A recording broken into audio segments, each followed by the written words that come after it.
En la primera parte del vídeo sobre el sexenio revolucionario democrático, estudiamos los intentos democratizadores.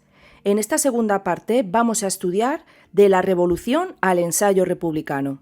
Como ya vimos, Amadeo I de Saboya va a abandonar el trono, principalmente por esos problemas con la Tercera Guerra Carlista, la Guerra de Cuba. Desde la izquierda era presionado por los republicanos y los anarquistas de la AIT.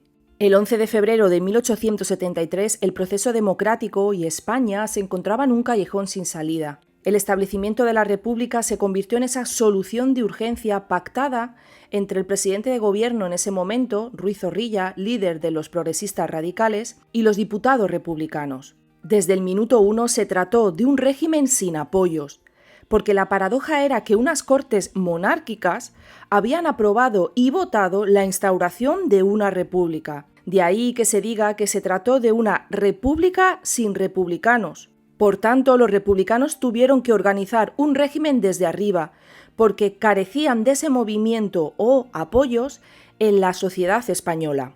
Además, la República no va a gozar de mucha simpatía entre los carlistas, que continúan librando su tercera guerra carlista. Tampoco los moderados y conservadores, que lo consideran un régimen revolucionario. Los alfonsinos tienen cada vez más apoyos entre las clases medias y esa burguesía. España iniciaba una nueva andadura política cargada de tensiones, ya que incluso existían contradicciones dentro de los mismos republicanos. Por un lado nos encontramos a los unionistas o radicales, que entendían que la república debía ser un estado unitario, es decir, que creían en una república centralizadora, continuando con los principios de esa Constitución de 1869. Aquí destacan los líderes Nicolás Salmerón o Emilio Castelar. Por otro lado estaban los federalistas, que querían que España tuviese una estructura territorial descentralizada. Aquí destaca Pi y Margall. Pero incluso dentro de los propios federales existía a su vez dos diferencias. Unos defendían la legalidad de seguir la vía constitucional como camino para establecer esa federación y esa república federal. Por lo tanto, comprendían que era necesario crear unas cortes constituyentes desde arriba para formar una federación. Pero otro bando de los republicanos federalistas eran los conocidos como intransigentes, que deseaban implantar un Estado federal pero desde abajo, es decir, a partir de lo que se conocía como los cantones, sin esperar a esos mecanismos que vengan desde arriba a través de una nueva constitución. Buscan la implantación inmediata de una federación, pero como resultado desde los municipios o desde el ámbito regional, es decir, desde abajo. En febrero de 1873, esa Asamblea Nacional que votó la instauración de la Primera República, tras la abdicación de Amadeo I, va a nombrar también como primer presidente de esta república a Estanislao Figueras. Y se van a convocar Cortes Constituyentes, que van a decidir si España será una república unitaria o federal. Las elecciones fueron celebradas en mayo de 1873 y van a triunfar los republicanos federales, como podéis observar en la imagen, pero con un alto porcentaje de abstención. De esta manera, el 1 de junio, las Cortes fueron inauguradas y en su primera votación se acordó proclamar que España era una república democrática federal. Fue aprobada casi por unanimidad. Pero es cierto que la mayor parte de los partidos en la oposición ni siquiera acudieron ese día a las Cortes. Era su manera de no legitimar el nuevo régimen. Los republicanos, por tanto, se quedaron solos en el gobierno. Pero ya sabéis que existían profundas diferencias entre ellos. A Figueras le va a sustituir el segundo presidente de la República, el republicano federal Pi y Margall, que va a iniciar el proceso de elaborar una constitución, que se plasmó en un proyecto constitucional, ya que nunca llegó a entrar en vigor. Esta constitución expresaba por primera vez el concepto de soberanía popular, establecía que España era una república federal, una profunda separación radical entre Iglesia y Estado, por lo tanto ya estamos hablando de un Estado laico. Existía un Senado, pero el Senado va a ser la Cámara de Representación Territorial de los 17 estados federados que conforman España, 17 estados, incluidos Cuba y Puerto Rico. Cada estado podía elaborar su constitución y tenía sus poderes legislativo, ejecutivo y judicial. El jefe del estado era el presidente de la República. e incluso la Constitución recogía la idea de un cuarto poder, conocido como el poder de relación, ejercido por este presidente de la República. Recogía además una amplia legislación social y de protección de los obreros, como por ejemplo la ley que prohibía el trabajo a los menores de 16 años, aunque no llegó a aplicarse en la práctica. También recogía la reducción de la jornada laboral a 9 horas. En general, podemos decir que se aprecia la clara influencia de la Constitución de los Estados Unidos. Pero el texto nunca llegó a entrar en vigor, pues la República sufría un doble acoso.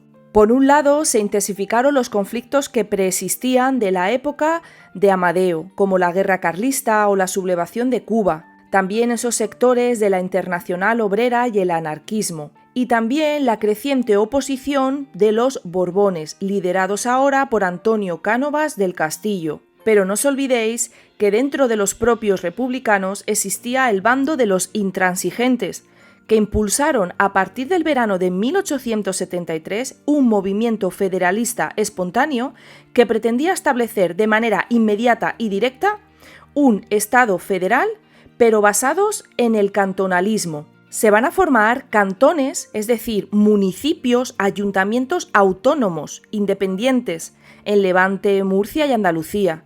El cantonalismo fue en general una revolución protagonizada por una clase media pero radicalizada, con la participación sobre todo de esos obreros de las ciudades. Esta sublevación fue sofocada en un breve espacio de tiempo, a excepción del Cantón de Cartagena, que resistía en su empeño, provocando incluso la caída del gobierno de Pi y Margall, que va a ser ahora sustituido por Nicolás Salmerón en julio de 1873. Entramos, por tanto, en la segunda fase de la Primera República, lo que se conoce como República Unitaria. El nuevo presidente, Nicolás Salmerón, a través de los generales Pavía en la zona de Andalucía y Martínez Campos en la zona de Valencia, va a poner fin a la insurrección cantonal, excepto en Cartagena, ya que contaba con una escuadra y arsenal al encontrarse en esa bahía, y allí se hicieron fuertes.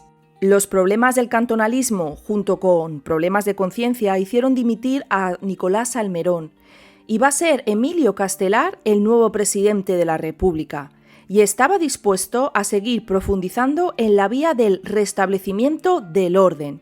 Castelar va a reforzar el ejército y se va a enfrentar al cantonalismo en Cartagena y a los carlistas en el norte. Podemos decir que los gobiernos de Nicolás Salmerón y de Emilio Castelar van a representar un viraje conservador de la República y el abandono definitivo a ese proyecto federal. Castelar va incluso a obtener plenos poderes para gobernar por decreto, es decir, de forma autoritaria. Ante esta situación, los republicanos intransigentes provocarán su caída mediante una moción de censura. En efecto, las Cortes, en la noche del 2 al 3 de enero de 1874, cuando justo Castelar acababa de dimitir por esa moción de censura o de confianza, y estaban procediendo a votar un nuevo gobierno. Pero las tropas del general Manuel Pavía, con fuerzas de la Guardia Civil, irrumpían en el Congreso dispersando a los diputados. Con este golpe de Estado quedaban disueltas las Cortes Constituyentes y se ponía fin a la Primera República. Se abría, por tanto, un periodo de transición conocido como la dictadura del general Serrano, que va de enero a diciembre de 1874, que dará lugar a la Restauración Borbónica.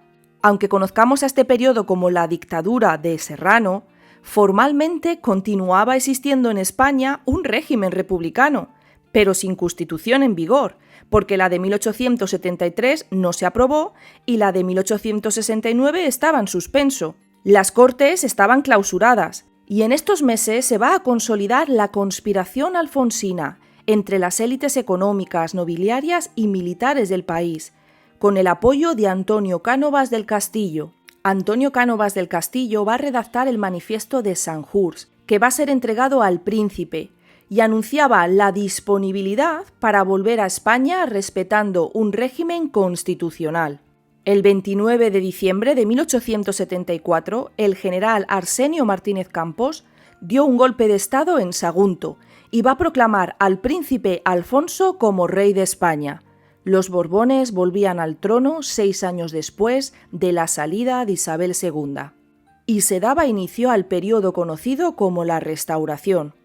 Como conclusión, podemos decir que España vivió en tan solo 6 años profundos cambios que iban desde la instauración de una nueva monarquía democrática al margen de los Borbones, pasando por el establecimiento de una primera república. Sin embargo, las debilidades internas entre los mismos republicanos llevaron a su caída a través de movimientos radicales como el anarquismo y el cantonalismo, sin olvidarnos de las fuerzas de oposición conservadoras, carlistas y alfonsinos. Esto será aprovechado por el ideólogo conservador Antonio Cánovas del Castillo, que acabará imponiendo en España la restauración borbónica, instaurando un largo periodo basado en el orden, el bipartidismo y el caciquismo. Pero eso es otra historia.